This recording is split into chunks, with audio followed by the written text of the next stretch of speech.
Hi. I'm taking the SAT tomorrow, and I'm right in the middle of high school, and it's like just everything like junior year. That's supposed to be the hard year, and it's like just right in the middle of it right now. Being in the middle of high school, what has it been like? It's been better than I thought, and I think that's because people have made it out. They're like, oh, junior year, it's going to be this like really hard experience. And so when they hype it up, it's like, oh, okay. It's not as bad as that. I know obviously. exactly. I'm a senior, so Yeah, it's different now. Yeah. And junior year wasn't that bad too. And Yeah. I think like the biggest thing for junior year is the SAT or the ACT. And I really didn't start that till like March or April. So it's good that you're in the fall and you're already taking the SAT. Like, do you want to just get it done now? Yeah, honestly, it's like seeing people like you and like seniors, and they're like, oh shoot, like what on top of college apps, and they're like, oh shoot, I just want to get it done. Like, my goal is tomorrow, just take it, and I'm gonna take it again because you can take it more than once, so why not? But once I take it once, the goal is that's the last time I have to worry about it. Yeah, and just be done. Yeah. Okay, so like we'll just get straight into it. So we live in a pretty nice area. And like, I mean, yeah. Speaking of like the public school we go to, compared to even private schools and not as nice areas, is like it's really astounding. Like how nice it is here. And the SAT, just speaking off of how you're taking it tomorrow, it's a little bit changed now. But back in the day, a couple months ago, they said they were gonna start this new score that they were gonna add, like an adversity score, right? Where it's like. It's out of 100 points, and then 50 is average. So if you're above average, that means that you have more adversity, and if you're below 50, it's like you're privileged, and it's literally a score. And there's been backlash and stuff. So I think it's not happening anymore. But I'm not like too educated in it. Yeah, I think I'd read stuff about it, and basically, first they put it out, and then they were like, oh whoa, we got a lot of backlash. So what we'll do is we'll give all the data, not put a specific score in it, and let the schools decide themselves. So it's like they're still giving them all the data. So it's how the schools determine it themselves. That's weird. It's interesting. Weird. And so us being like in such a nice area, do you think that we should have that score?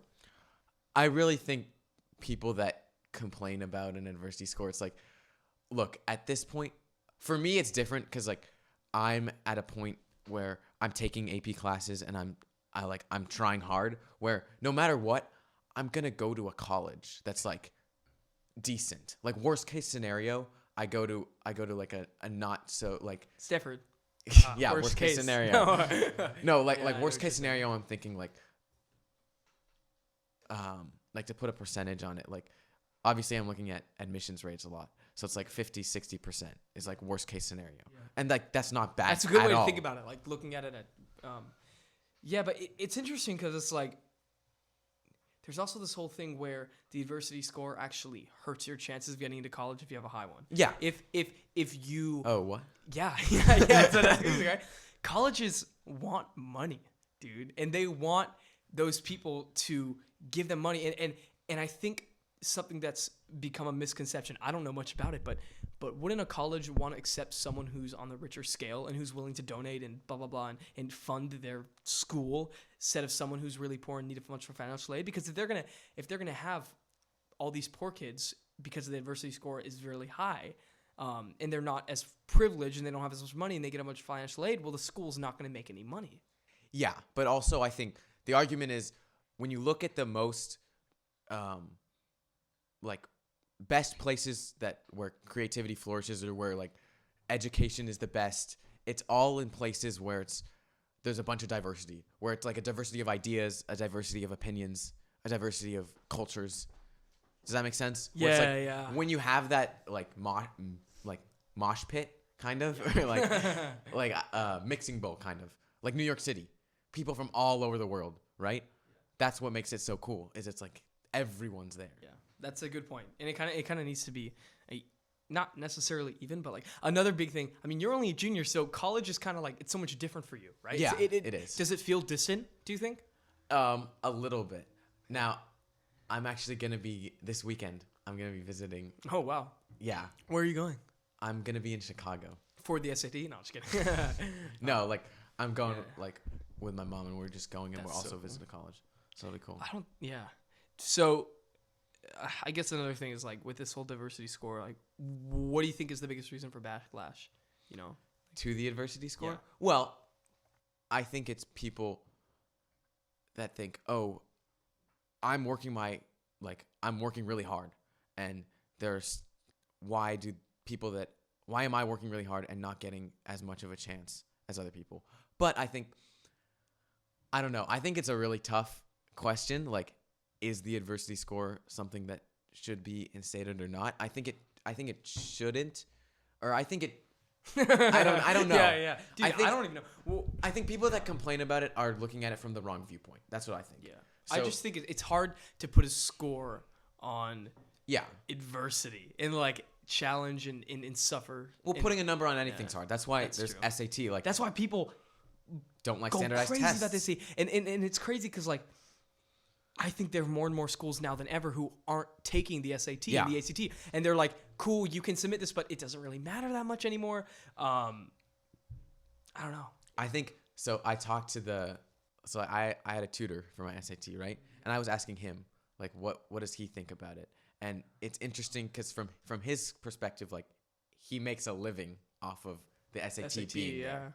And so he was talking about like standardized tests from his perspective are a way to look at everybody from an equal footing, because everyone has, but then the perspective of someone that is at a disadvantage is they can't pay for a tutor. They can't pay for booklets and stuff. But now there's Khan Academy. There's all the past tests are online. Like, I don't know. I think yes, there is an advantage to like having. I think there is an advantage to being in a wealthier area, and like, that's just a fact. But I think the amount, I don't know. Times are changing too. I mean, like, I think I've learned more. I had a tutor too. I think I've learned more from the internet and from subreddits and YouTube videos and whatnot. Yeah. And the same with school too, you know? Like I've studied so much from the internet. And it's open for everyone, right? Anyone can use the internet. But do you think it's maybe getting a little bit too far? What? Like, do you think? I guess not. Just like the usage of the internet. That's kind of a broad question, you know. Well, I think it depends on what you're using it for. So, like, education, more and more should be used because, like, that's how people live, and that's most jobs are going to be using the internet. So schools should, like, I don't know. I think a big thing is schools need to be changing a lot quicker than they are, because most schools are working on policy that's based on like a worker in a factory. And that's like, and for them, like back in the 1950s or something, that could support a middle of the road income. Now, no way. Those jobs are like basically automated. Well, that's also interesting because you're in the regular program at school, right? There's a program at our school where you can do like a project-based learning, right? And it's not regular. Like there are only 100 kids, I think. Yeah, maybe and most schools don't do that. Most schools don't do that. And how do you think that like you've translated your education at school to outside? Do you think that? Well, I think people look at school in the wrong way. I think people look at school as like, oh, I'm not going to need to know math, so why am I learning math? But like that's not the point. Like our teacher literally first day of school, she was like, look, the point of this class isn't for you to know calculus. The point of this class is like the soft skills, like the like work ethic and all that stuff. And the memorizing and the whatever. Because like you'll use that stuff. And I think like, like I'm stuck anyway in it, so why not try? Right? That's a good point. And do you think over the years it's gotten easier? Do you think it's gotten more? You think you've learned more over the years? Like in high school? What do you mean? Do you think that like if you go back to freshman year and you go back to now, do you have a bigger appreciation for learning now? Oh yeah. I remember freshman year at like I would be up late studying, stressing out over a test that like didn't matter, and I would be like, what's the point of school? Like it's stupid. There's no like I'm not going to use any of this information. And well, I think now it's more like we're more informed too, and it's like when I'm studying for tests, I'm not like what's the point of school? I'm just like, all right, I know that there really isn't a point to what I'm learning. Got to get through it. Just get through it, you know? Yeah. And that's the difference between like freshman year me and senior year me is just that change. Do you think that as years move on, like it's gonna become more of a project based or more of like a that type of thing? Or I think so. I think especially because if you look, more work environments are like obviously, what do I know? But it seems like more work environments are like, all right, we got to finish this project. And so schools should adapt to that because, I think that. Well, also work is changing too. Like everything is just changing. We're in such a time right now where it's like, and I mean, this is the only time we know, which is weird too, because we're both teenagers, right? I think every time is like that though. Yeah, exactly. Which is even crazier. So like in 40 years or something, we're gonna be changing even Again. more. And it's like, whoa, okay, everything's happening. Yeah. I know we've all been, doing creative jobs, but like I think that the future is more creative jobs, and I think that online and the whole like freedom of doing the job that you want to do and not the job that you're stuck with, because the 9 to 5 is getting so outdated now, even though it's not. I don't know anything because I'm not in the workforce. But what do we know? But also like it's interesting because we're the next generation of the workforce, and I think it is, but I don't think anything's being done about it really.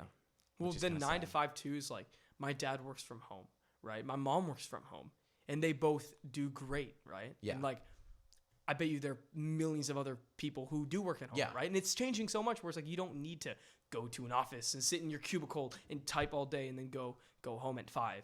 Yeah, it's changing, which is nice. Like there are people, I think it's cool to like travel while you work, and like you don't even have to be in the same country as where you're working. And it's like you have more freedom, which is always better. So I guess this is like such a big question, but is college even necessary? For this like change in work? It's funny because we had to write an in-class essay on that exact topic, and I think it's not. It depends. I think that's like it's a complicated question, obviously. So I think in some cases, I think the purpose of college has changed, where it used to be college was a thing that not a lot of people did, and it was like, oh, if you get a college education, then you'll be good. Yeah, like, you'll get a much job. more. Yeah. Now I think that's like a master's degree kind of, and it's even more expensive now though. That's the weird part. It's like it used to be valued so much higher, just a degree in general. A high school degree used to be valued so much higher. I'm graduating this year, and I'm like, oh my god, I can't wait to get that diploma. I finally have that. It's like whatever. That wasn't a big thing. I'm always gonna graduate. If I go to college, and then I graduate, it's like okay. Your parents will come to the graduation and be like, yeah, cool, like whatever. But you pay like hundreds of thousands of dollars for these schools, right? Like it's way too much. Top tier private schools, but the value of the degree has changed. Has it? I don't know. I think the value of the degree. What do you mean? I think that you cannot go to college now and be even more successful than someone who goes to college and gets a degree in that same field. Yeah. But also it depends. I think when it comes to like doctors and stuff like that, no. Obviously no. But I don't know, for like a I don't know. I guess it depends. More creative jobs. Exactly. More creative jobs, which is what I want to do. I want to do and that's job. Where the workforce is trending. And that's what's weird. But also it's like if you're going to be a teacher, you got to go to school to be a teacher, right? You need the credentials, right? If you're going to go to and that's a master's degree to get that. So that's even more expensive. You've got to go through the first set of full schooling years and then more. And then I'm sitting here like, oh, student loan debt, that's not going to happen. I'll be good and I'll be smart. But it's like, if you think about, I mean, we're so like privileged and like lucky. So it's different. Right. But people who have to pay off hundreds of thousands of dollars in debt and do something they love, like they want to be a teacher. It's sad. Yeah. Like, it's just straight up. But what else are they going to do? They want to be a teacher. They can't not go to college to be a teacher. You need that credential. You need the stamp. I think it's still at the point where it's possible, but I think if it keeps changing raising at the rate it's like going up for prices, then it's just there's going to be a tipping point where people are just like, no, like that's not worth it, and there will be other alternatives like the internet. There will be other alternatives that are just going to make it. Online school. That's interesting. I forget exactly like when this was back in like 10th grade, I think. I went to Stanford and I talked to this guy who I really wanted to make a documentary or like something about the onlineization or whatever of college, right? So I'm like at Stanford and I'm talking to this guy who I met. He was just like at Stanford. I'm like, hi. And he was just talking to me about how a lot of people at that campus stay in their dorm and watch videos of their professor lecturing. Yeah. It's like, you're just walk to your class. Like, you know, I don't understand. But I mean, there's something so convenient about doing that, right? Yeah. And that's changing college. Well, I think what would be an interesting future is professors themselves go off and create their own like course or like create their own colleges. Like professors band together and are just like, oh, it's just like, yo, yeah, let's make a college based that's on cool. what we want to teach. Yeah, that's interesting. Well, it's interesting too because it's like USC, amazing film program, outstanding but amazing engineering program. It's like, whoa. And now when you say USC, there's a whole other stigma to it. That's true. Oh, because the whole admission scandal and everything, right? That's the first thing that comes to my mind. That's the first thing that comes to your mind, really? Yeah. I don't know. I guess since I want to go there so bad, it's different, not block that out, but it's kind of like. Well, it doesn't affect the film program. So. But whoa, it's true. I mean, when you were a sophomore when that came out, so I mean, like, what did you think when that whole scandal? I thought it just showed how like much of just a money grab the whole situation was, and how like when there are people that desperate to get into college, you know the system's broken, and that's what's so sad. And it's just like I just thought, wow, like you value college that much that it's like, yes, it is very valuable, and yes, it can change your life, but it's more you and what you do at the college. I think that matters a lot more. And so sure, whatever college you go to, whatever you make out of it is what's going to matter more than what the college like is itself, like, oh, Stanford or Princeton or like a state school. And so I think it's interesting because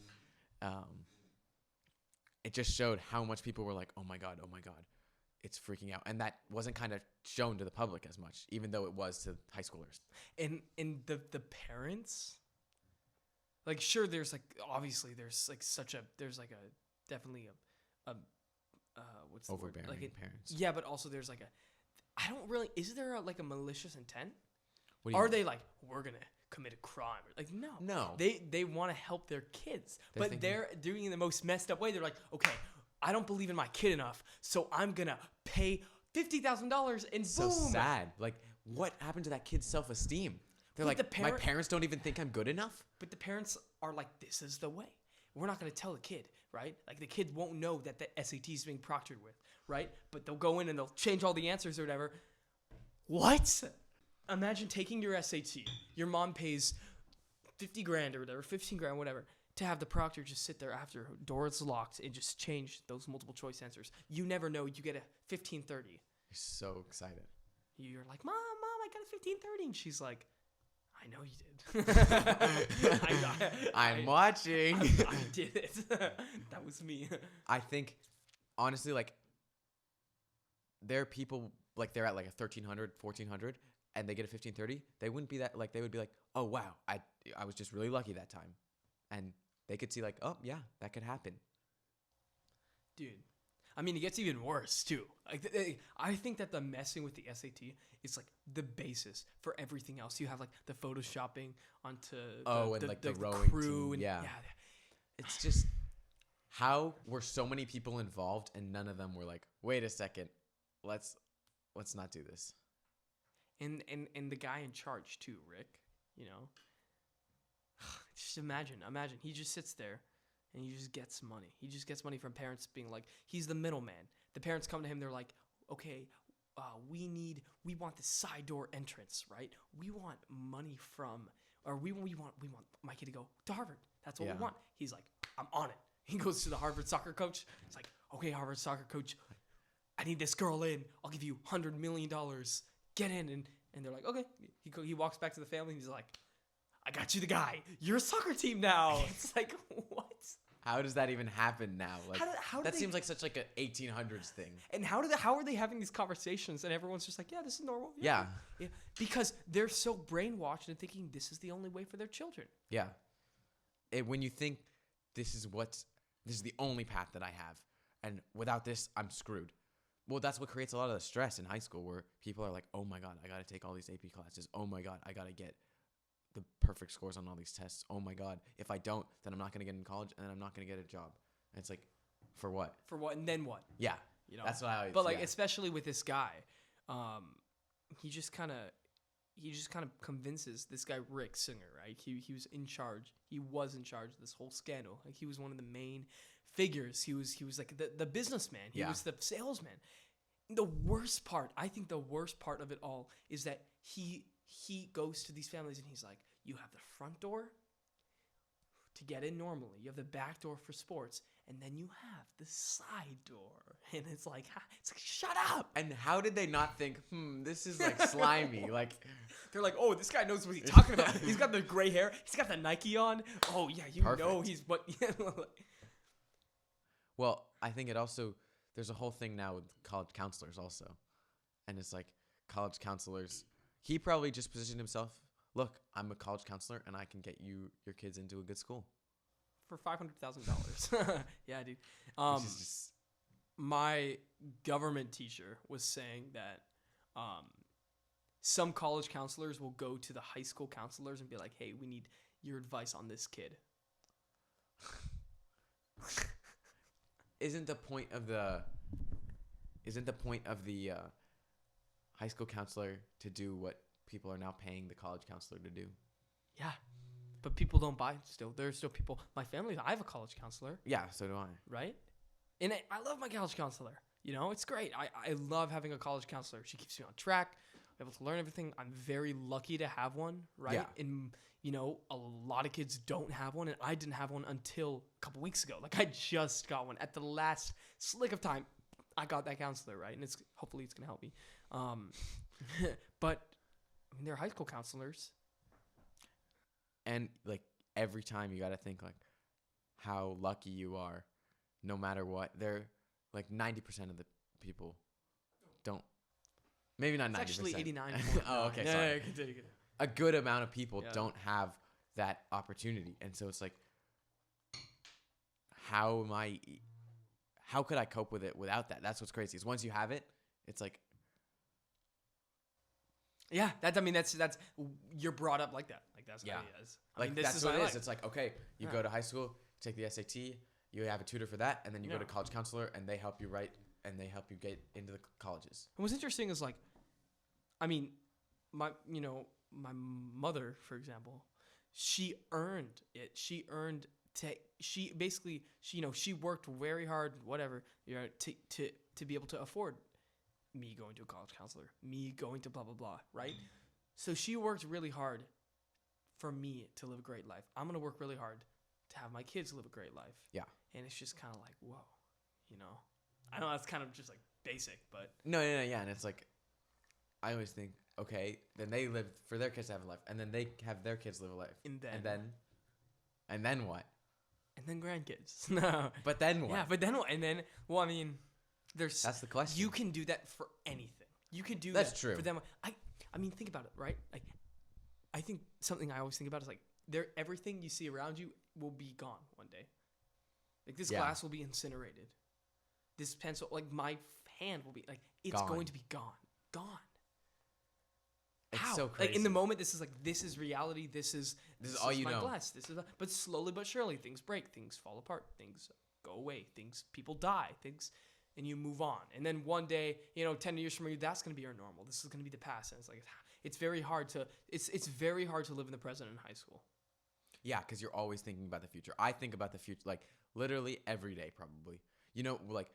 Before you go to bed, and you're just like, you're closing your eyes, and you're like thinking about, like, all right, like, what's the future? Like, that's what I think about. I always think about, like, 10 years in the future. Like, what would 10 years in the future? I do tomorrow. Like, okay, let me go through my day. Yeah. But whatever, same thing. It's like, we have this figment of the imagination. Okay, the future is just like a puzzle that we put together. Like, I know that in 20 seconds, this room will be where it is. You will be sitting at that desk, and we will continue to talk, right? That's just what I think, what I am guessing. Boom, it's been 20 seconds. Yeah, that's what it is. But it's like, that's just a guess. My mind is just guessing that's what it's going to be. Tomorrow I'm going to wake up, that's guessing what's going to happen. Well, and your mind's like, here are all the different opportunities that could happen. At least that's for me. Like, for college, like I'm thinking, okay, what would happen if I take this major? What would happen if I take that major? And it's such a whole other life. That's yeah, dude. It's crazy. I mean, it's like infinite, right? I could not go to college. I could take a gap year, right? I could go to all these different colleges. I could do one every month. yeah, monthly colleges. Did you not hear about it? Got to do the side door entrance though. But it's like we always focus on the future. Every day, I want to do this. I want to do that. Especially in high school, as teenagers. What if we just lived in the moment more? You know? Yeah, I like looking toward the future though. I think there's a balance. So it's like you can't be always looking towards the future, but also if you don't look towards the future enough, then you're not gonna have enough. Then you're not gonna have a future. Yeah, I mean, like, that's it. Yeah. You know who's interesting is Taylor Swift. And this is a true story. She crashed her Bugatti, right? And like paparazzi comes flying around, and no one's helping her, right? They're all just like sitting there, like, "Oh, I'm gonna take photos," and she's like bleeding, and she's like hurt, injured. In that moment, to her, she's a normal person who's injured and hurt, and she just wants help. But everyone still thinks of her as a celebrity, and it's like we were talking about. You get to where you want to be. You work really hard to get there, and then once you get there, is that the vacation? Because for some people, living in the spotlight is an amazing thing all the time. I don't think it is. I think I think the best people do it the right way, where they have a life on camera and a life off camera, and they know how to designate that. And I think in high school, like, social media has kind of blurred that. Yeah. Well, I mean, Taylor's a great example. She has her persona when she's on the camera. She's like, "This is me. Yeah. I'm Taylor Swift," you know, and she's like, whatever. But then I guarantee you she's normal in real life. Yeah. She's just like us. She just sits and talks, and but she's not going to be like that in real life. It's like Trump. It's like anyone who's big. They even like Andrew they become Yang, a caricature of themselves. They are a caricature of themselves. Why? Because people that's what sells. People want that. Well, it's interesting. And they get successful. Straight up. Yeah, and they get successful, and then they make it, right? But then, like, Chance the Rapper is another example. Like, he there's a lyric in one of his songs it was never released. It was on Jimmy Kimmel. It's just one of those late night shows, and he was like and it was like him going to church and people just asking for a photo, and he's just like, "Let me pray, let me go to church," you know? Yeah, like that's what you sacrifice when you become like a celebrity like that, and it's interesting. Would you want fame? Me? Yeah. No. I mean, yeah. Like, I'm not going to say no. I think it's more like I would want recognition for my work, you know? I want people to watch it and be like, "This is cool. I learned something. This was entertaining. I had a good time," and like shared it with my friend. Mm-hmm. To me, that's more fame than just like, I love Jack Mernon. Jack Mernon is famous. It's like, me being famous, I think is different because I want to make films or do whatever I want like that. I want it to be more of like what I make is famous. But I guess that comes with me. You know, I don't know. You want the work to speak for itself, though. Yeah, well, I mean, I think it will if I ever do become successful. But I think success is so varied. Like we were talking about it earlier. For me, success is one random stranger watches my video and they're like, "This was amazing. I learned something. This is cool." Yeah. Boom. That's a random person. Now, that's success. I think that's success. I mean, that's not livable success, right? But that is success, especially as a teenager. Yeah. Yeah. Like, how about for you? What's success in your eyes? Well, I think there's a few things. One, it's being able to overcome a challenge. Like, anything that I do, it's got to be challenging enough where it's like, at one point you're like, "Oh shoot, this sucks," and you're like, "This is bad." But then when you're on the other side, you're like, "I loved that. Like, that was awesome." Like, I'm sure I will look back on like the SAT, probably not as, "Oh, I loved it," but like, "Oh, that was worth it." Yeah, I mean, there are moments when I'm like taking the SAT and I'm like, or the ACT and I'm like, "Cool, yeah, I'm getting the group." You get into it, yeah. Anyways, you were saying. And I think that's one way, because I think a lot of people say, "Oh, like, I want to be happy. I want to be happy. Like, that's the goal in life." Where I think it's more fulfilled, where you have struggles but you overcome them.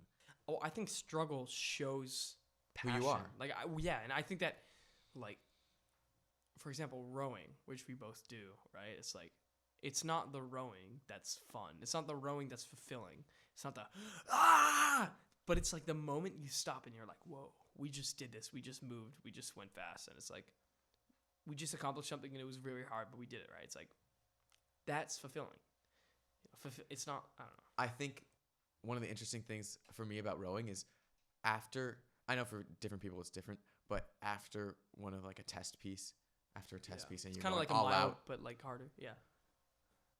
I don't really remember what it was like during that. Like glimpses, and those glimpses, like you remember, and you're like, oh wow. But then you don't realize how hard it is until you've done it again. You know what I mean? You finish, you're like, all right, easy. and the next one comes up, and you're like, okay.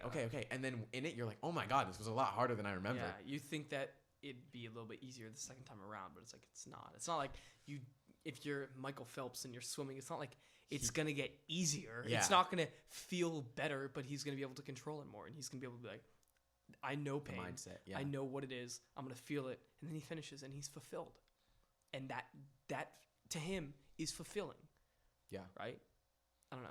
Do you think that, it's kind of off topic, but like, do you think that when you started high school, you were the same person as you are now? No, not at all. Really? I can totally tell, especially this year, I've changed a ton. Like since like comparing myself to freshman year, I feel like I was a lot more insecure freshman year. Like, of course, but like your core values, your hidden beliefs. I think they've become a little more outspoken. Like I'm willing to share them more, and they've also become more defined. Like I feel like I was at some points beginning to think the things that I'm thinking now, if that makes sense, where I was like at the cusp of an idea, and now it's like, all right, I feel like I have opinions, if that makes sense. Like I felt like freshman year I was like, oh, I'm still like a little freshman. You just kind of like, follow, exactly. You're like following, but as you get older, it's like, this is my view. But here's an interesting question. Well, you're 17, right? 16. Okay. I'm 17. I'll be 18 soon. You'll be 17 soon. Mm-hmm. Do you think that the voting age should be lowered to 16? Because that means you could vote. Yeah. I'm going to be, for the 2020 election, I'm going to miss it by like 20 days. 20. I think being 16 and voting, I don't know. I look around and like you see the people that are my age, and it's like some of them, they're just so stupid. Like and it's just like you're not. In one day they won't be stupid. Yeah, and like that's the big thing. I think it could be good. I think because the people that actually are going to go out and vote are also the people that care enough. So I think that's. I think plus. No. Here's why. You grow up influenced by your parents. 2 years ago, I would have the same belief that my family did, or even a year ago when I was 16, I would have the same belief. And now I have the same belief, but it's skewed and it's like this. It's flowered and it's blossomed into this bigger, different belief that's more defined, like you were saying. So I wouldn't trust myself at 16 voting because I know that at 16, I would have that different viewpoint than what I have right now. And when I'm 21, I'll have a different viewpoint than I have when I'm 18. But since 18 is like legal adult age, it makes sense that when you turn 18, you vote. So I think it's more, instead of being like, you can't vote at 16, it's like, this is a time to develop your opinion. This is a time for you to learn on how to vote in what you think and what you believe. Yeah. That's why. Well, I think that also goes back to what the purpose of like history class is. Like, the point should be to get educated on the topics that you're going to be thinking about in a year or 2 years. And it should be non-biased too. You know, I think it is at most public schools. It is non-biased. Yeah. Yeah. And because I think that like in Tennessee, rural Tennessee, it's going to be like, arr, arr, arr, and then in California, it's going to be arr, arr, arr, but then separate. You know? I think also it's interesting because the different states have different education policies. So if California is teaching a whole different set of policies on what they think they should be believing than Tennessee, a whole different set of policies. Yeah. So that's why the Electoral College I think is still around, is because you're influenced so much in California for one way, but you're influenced so much in Texas for a different way. I don't really know what the Electoral College Honestly, is. yeah. I mean, that's a whole thing that I don't know much about. I hope they someday find someone who knows about that. Mm-hmm. But okay. We're Jewish. Are you religious? No. Do you think that being in high school has hindered yourself from being able to be religious, or do you just physically don't believe in that? I don't know. Right now, honestly, I think I feel like I'm too young to be like, this is exactly what I know. I know everything I need to know about God or religion and all that. Dude, what is God? Like, that's such a big, deep what? thing. Well, also the thing with Judaism is it's not just a religion. It's like culture. Yeah, well, that's why I love it. That's why I'm not going to imagine myself not being Jewish, because Judaism is more than just. You could say that about any single religion. It's because we are Jewish, though. It's like we know. Yeah. It's like there's such a culture. There is such like a vibe with Judaism, with people who are Jewish. And I think that connection is something that like I long for. And I haven't gone to synagogue in a while. I haven't like participated in that, right? But it's like it's there, you know? Yeah, like no matter what, worst case scenario. But my thinking is like religion should be a place where people can like come together, and I feel like that's kind of, it hasn't been like that, especially for high schoolers. I remember like I got my bar mitzvah, right, and it was always like gotta go to like Hebrew school or Sunday school or whatever. And it's just how it was. Yeah. I don't know.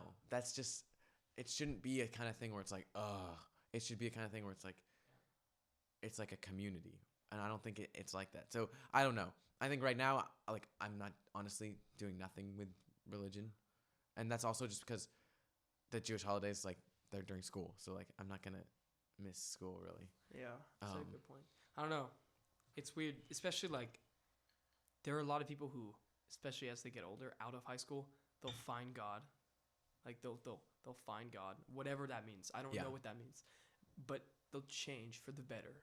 Their values will change. Their morals will change from this belief, this group of people who help them change, and who's to say that's a bad or a good thing?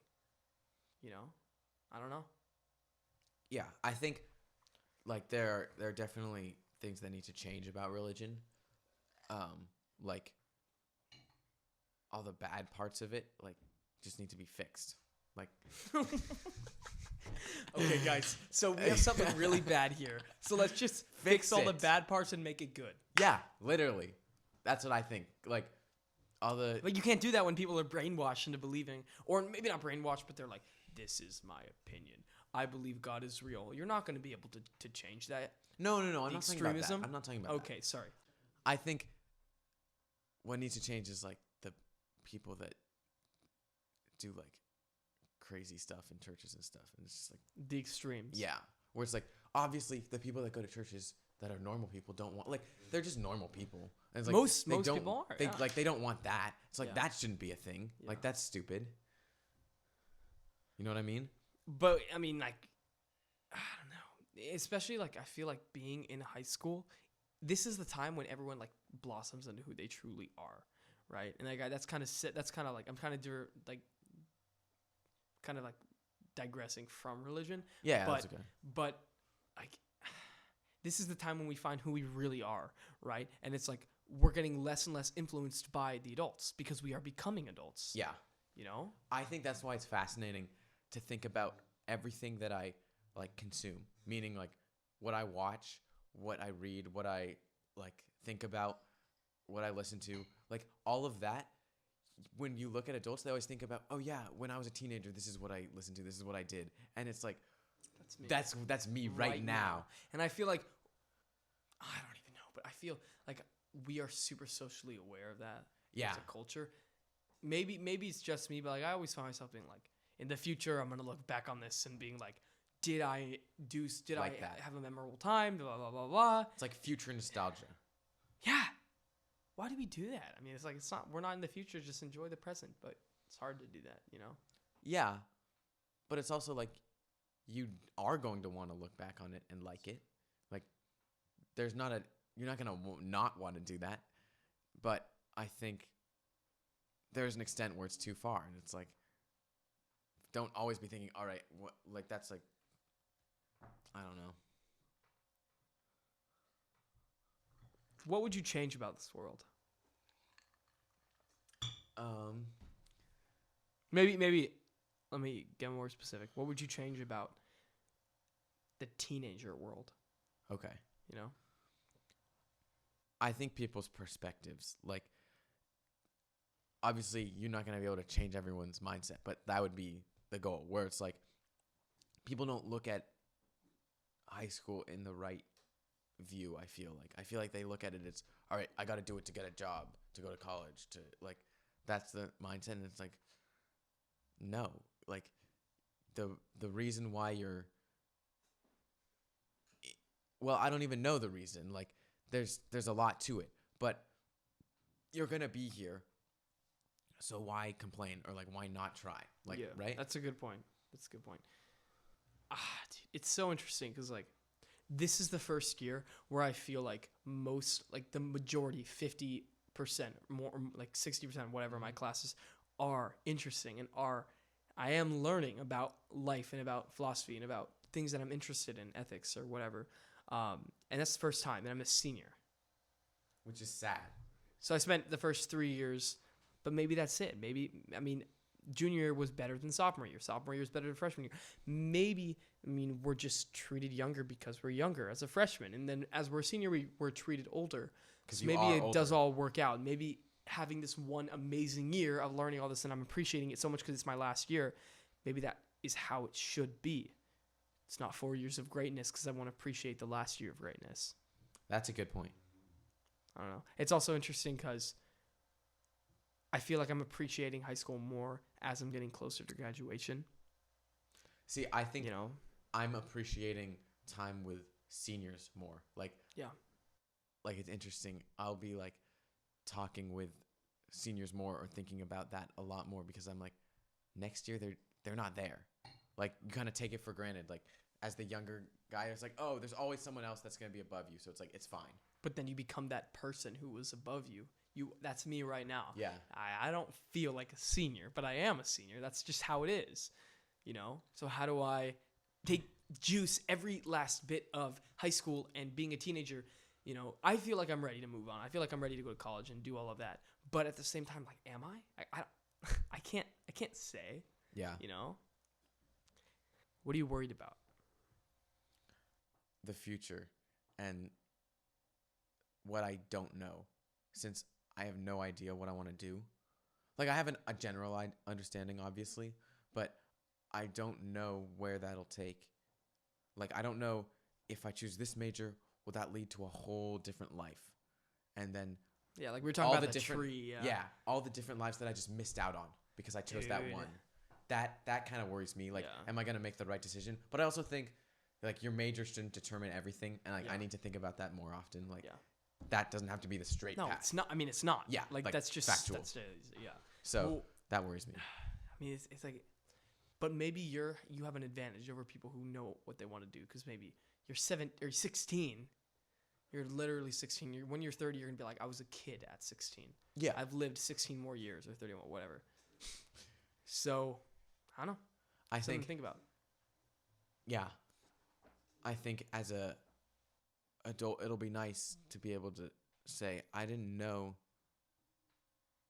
and I didn't choose something when I was 16 and stick to it, because then when I was 30 or 25 or whatever, I wasn't looking back and being like, oh, the little kid me would have wanted me to do this, and now I'm not doing it, and then I feel guilty for that. You know what I mean? Like, I can do whatever I want and not have any guilt over my past self. Yeah. Do you think that, like, adults have the wrong perception of us? Like, our generation? In some ways, yes, and in some ways, no. So, adults, I think school was easier for them. Obviously, I wasn't alive, but yeah, no, I mean, yeah. They were you. No, but like, I see what you mean. Like, they didn't stress as much, or yeah, in the 80s. And so, yeah, 80s or 70s, whatever. Yeah, like back then. Or whenever. Yeah. Before the invention of anything. Yeah, they were in huts. They were just. Anyways, okay. I think they don't realize how much more stressful it is, and I feel like it's kind of taken advantage of, like, the teenage years. Like, we don't have that same, like, rebelliousness. Do you remember STAR testing from, like, younger grades? That's how they perceived the SAT. They were like, oh, SAT. It's SAT. STAR testing was like just school testing to see how you were, and it didn't affect anything. And you're like, oh, whatever. I can just a waste of fail school it. time. Yeah, it's like whatever. And that's how they did it. And you have to take this test because everyone takes the STAR test. Everyone takes the SAT. But now it's like, okay, well, you need to ace the SAT. You need to ace it. Why? Yeah. Why? It's freaking a test on what you've learned and everything. It's like, it shouldn't be something that you spend hours and hours and hours on learning, because then it's not a true reflection of what your high school experience was. Yes, 100%. It's like the idea of learning has been replaced with memorizing to take the test. And I think that's because college has become so expensive, so then people put such a big emphasis on it because they're like, oh my God, I'm spending hundreds of thousands of dollars on it, so it's got to be important. So then I have to spend all this time to figure it out. And so it stems from college raising the prices so much, because at the end of the day, the professors are still the same as they were. The learning experience probably has changed a lot, but it's still content based on a major Well, I'm also like, I'm not gonna not play the game. Like, I'm not gonna not study because I'm like, it needs to be a true reflection of my academic achievements. Yeah. Like, no, you're gonna play the game. If everyone does it, everyone does it. It's not everyone does it, and then these. I mean, of course, there's a couple, but like, it's not like you're not gonna rebel because then you're not gonna. Because I'm not gonna end up being in a situation where you could rebel. And I think the weird thing is it's like kind of how people think of politics, and they're like, oh, this has got to change, this has got to change, but they're still in this, like, you're still playing the system, because of course you like, if you don't, then I don't know, like, politicians will be like, there has to be a whole change, but then they're still in the same vein as politicians that they're arguing against, because they're all in the same system. Where it's like, with college, you're talking about, like, we're talking about the system needs to change, and the way higher education isn't the way it should be right now. Yeah. And but I'm still gonna study like my ass off for the SAT because I want to get in good, and you want to like live your life, and like everything we've been talking about. You want to get a job, you want to do this, you want to be successful, so your kids can be successful, and you want everything. And I want to have good experiences myself, like, and I want to help other people. Yeah. It's a lot. I don't know. I think we've jumped around a lot, but which is good. The majority is that, like, it all ties back. It all ties back to the idea of success and like what that means now, because it's different. It's changed 100%, which is crazy, but it's awesome also. Yeah, I mean, and like, where is it going to be in like a couple? Yeah, we'll look back and be decades. We'll look back and be like, stupid Jack. You think success was creativity? Freaking YouTube, podcast? Oh, come on. You know what it is. I don't know what it is. But is there anything else you want to say before we wrap it up?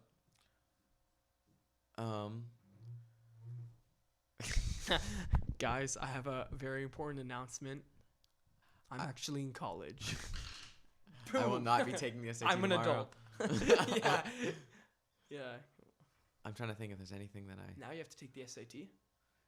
I'm excited for it. I think you got to be in the right mindset. I think it's like a sport where you just got to be like, let's just get into it. Let's go. Like let's get excited. Yeah, I mean, you take the test and you're like, all right, there we go. Let's and you're go. pacing Let's and go. you're like, blah blah blah. It is a sport. It's like, I don't know. It's all a game. That's the right way to think about it. It's all a game, but it's a fun game if you play it. if you think about it like a game, then it's a fun game. For your life. It's the game of life. Jake Issacs, thank you for coming on. You'll be back again. We'll talk about something else. And I'm glad we did this. It was good. Yeah, this was awesome. Thank you for having me. Boom.